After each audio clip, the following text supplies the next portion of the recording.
First, you must learn how to wax on, wax off, and paint the fence. Let's get into it.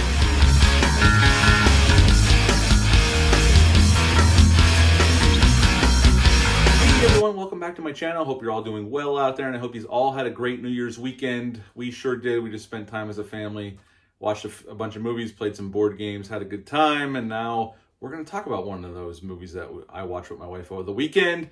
But before we get into it, like, comment, and subscribe. Join me here. I would appreciate that. Click on the little notification bell. That way, every time I upload a video, you can check it out and see what the hell I got going on over here. Now, today, we're going to sweep the leg on this thing, and we're going to talk about 1985's The Karate Kid. Yes, since my wife and I binge-watched Cobra Kai Season 4 over the weekend, and I was in the Karate Kid kind of mood.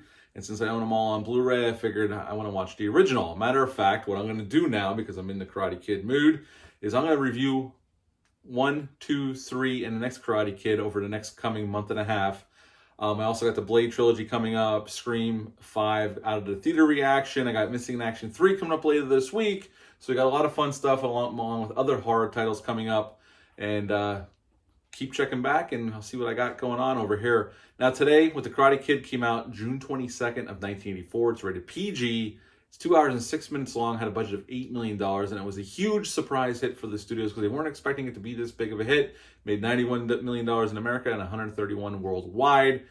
And we got a couple sequels after this with the same some of the same cast. And John G. Alverson directed this film. He also directed Rocky back in '76, which was a huge hit. And he directed this film, and he directed the second one and the third one as well. Now, Ralph Macchio plays Daniel LaRusso. Pat Morita plays Mr. Miyagi, who's become iconic at this point. The lovely Elizabeth Shue plays Allie. Martin Kove plays Sensei Kreese. And William Zabka plays Johnny Lawrence. And again, I'm reviewing this because me and my wife binge watched Cobra Kai Season 4, which kicked ass. If you haven't checked it out yet, check it out. It's awesome. And I was in the mood to go back and watch the original, but we're going to make our way through each film in this franchise. Now, this film has a very simple setup. Daniel LaRusso and his mother are moving from Newark, New Jersey to LA for a better life. His mom got a new job out there, and she's very excited about it. Now, Daniel is not very excited about it. He's leaving behind his friends, everything he knows. And it's basically a fish out of water story, a loner story, because he's not very well received at school. Gets into a fight with Johnny Lawrence on a beach where he meets Allie in the beginning of the film. And he has a rough go of it. Now, the maintenance man at his apartment complex is none other than Mr. Miyagi, who's very kind of standoffish or mysterious at first, but him and Daniel strike up a friendship. It's very reminiscent of Doc Brown and Marty from Back to the Future, their relationship, especially what it becomes as the film goes on.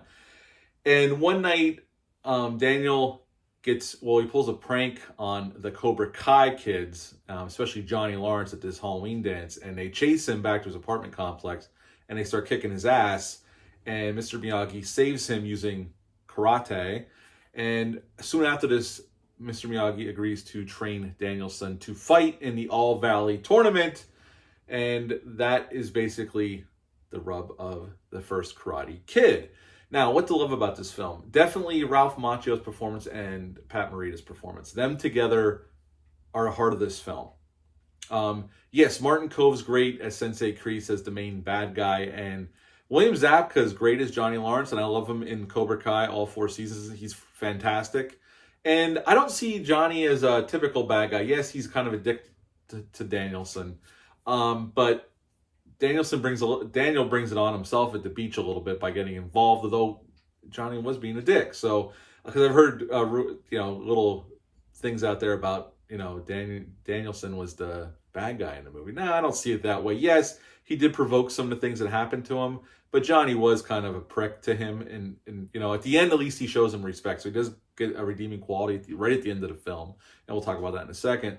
But their relationship is the heart of the film. You can see them building a friendship, and even when Mr. Miyagi gives Daniel the car for his birthday, that yellow car, Daniel says to him, "You're the best friend I've ever had." And you could tell, and Mr. Miyagi says something back. I don't want to ruin it, exactly what he says, because I'm going to butcher it. But it's a beautiful moment of these two people who found each other under strange circumstances.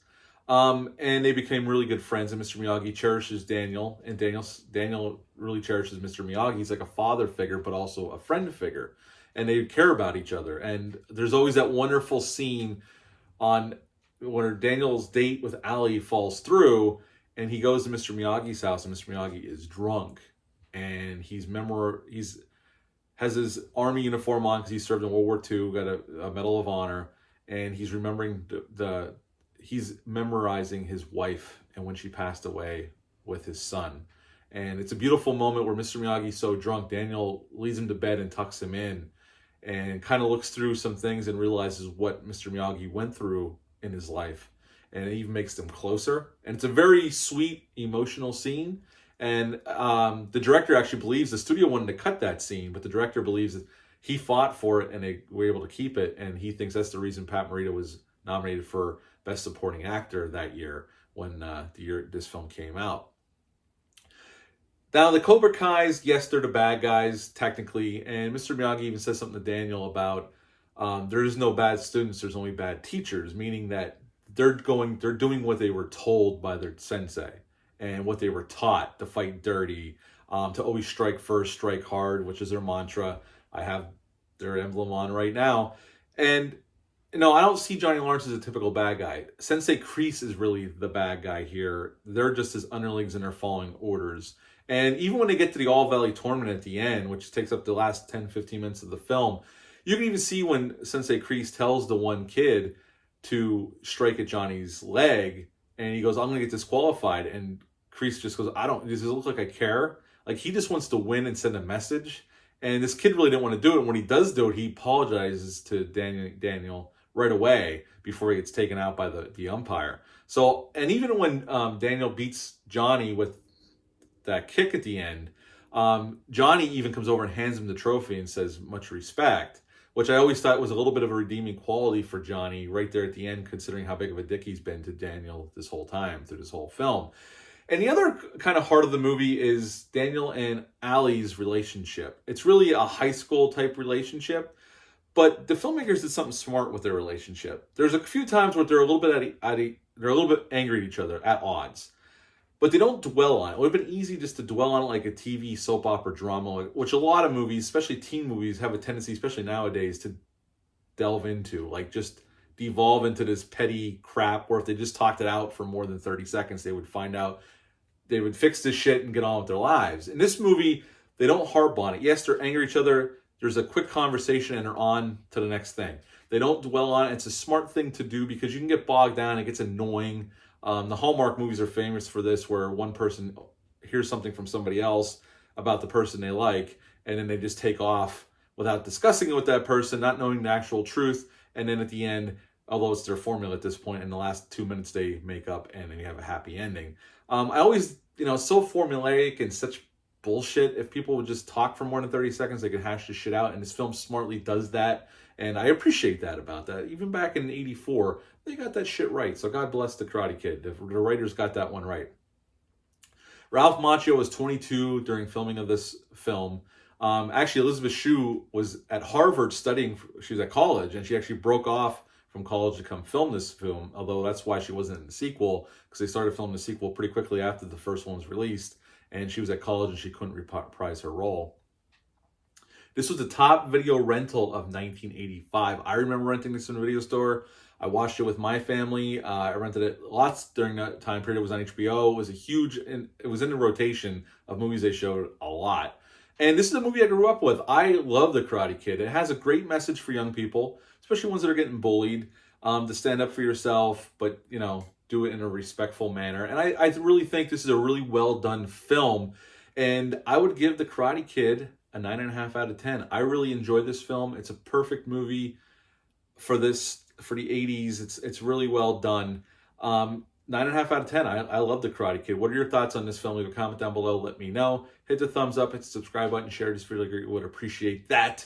I'll be back in a few days with Braddock Missing in Action 3, which has been requested a lot over the last year.